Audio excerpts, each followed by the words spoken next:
Hey there guys, TMO73 here, bringing you the deck profile for the week. This is the Crocoshark Murder deck for New Frontiers. This is Grim Cluster plus Alice Cluster. So let's just go ahead and dig right into it. So this is the ruler, very, very important, Seer of the Blue Moon.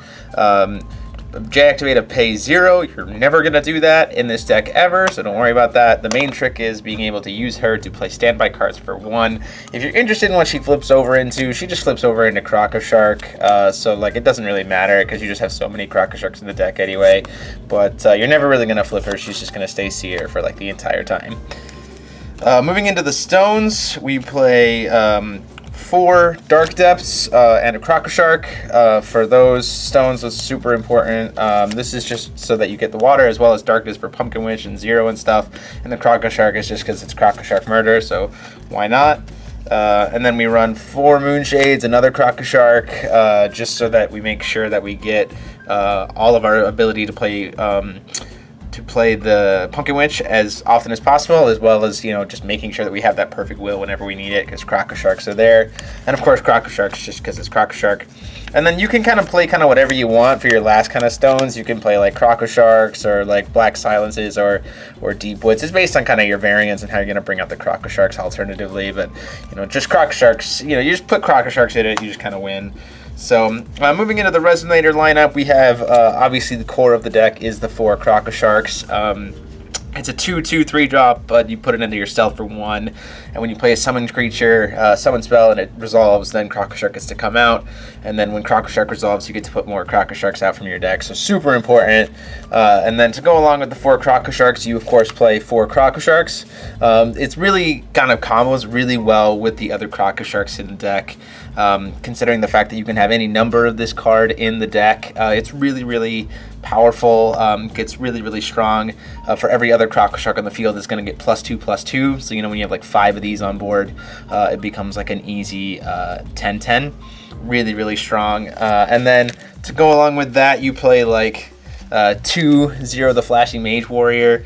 This is just so that you can have some quick cast options. So if you can't draw into that Pumpkin Witch, you can quick cast this on your opponent's turn, trigger all those Crocosharks, and then go to your turn and none of them have summoning sickness. So that's really awesome. And then to go along with those, of course, you play 4 more Crocosharks. Really, really staple. Without this, it's really not going to work in the deck at all. It's super important. And this will really combo nicely with those other ones. And then, of course, you play 4 Pumpkin Witch. 4 Pumpkin Witch is the kind of big shebang of the deck. For only 1 darkness, 2 colorless. Summon spell, so it'll trigger all those Crocosharks, and then you get the good flying and swiftness kind of cloud effect until the end of the turn. So all of those Crocosharks you put into play that turn are just going to go at your opponent's face and eat them and murder them, and then you go. And then, of course, you have, just to round out the Resonators, you have the 4 more Crocosharks. Oh, and 2 more Zeros.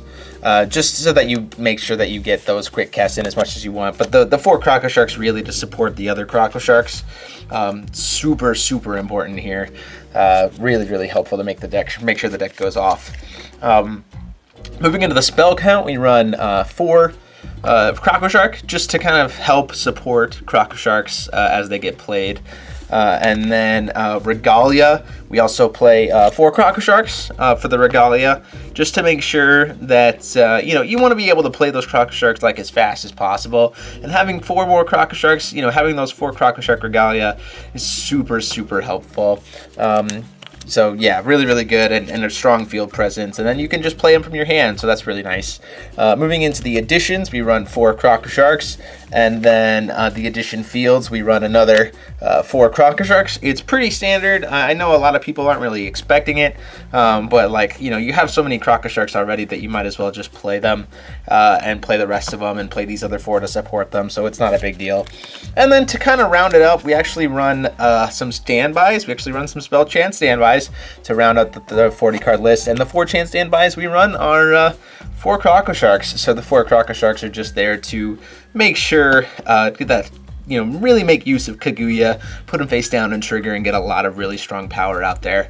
Your opponent just really can't handle it. So all in all, we're going to be playing 32 32 of these bad boys, 32 Crocosharks, 4 Pumpkin Witches. These are going to fill just various spots, you know, spells, additions, regalia, everything else. The 4 Pumpkin Witches to go with the swiftness, and then the 4 0, the Flashing Mage Warrior, just to make sure we have everything we need. So there you have it, guys. That is Crocoshark Murder. Let me know what you thought about it in the comment sections, whether or not you think you would run this deck at your locals. If you do, I feel sorry for all of your friends, because this deck is crazy fast. But until next time, guys, go ahead and like, comment, and subscribe. And this is DMO73 signing off.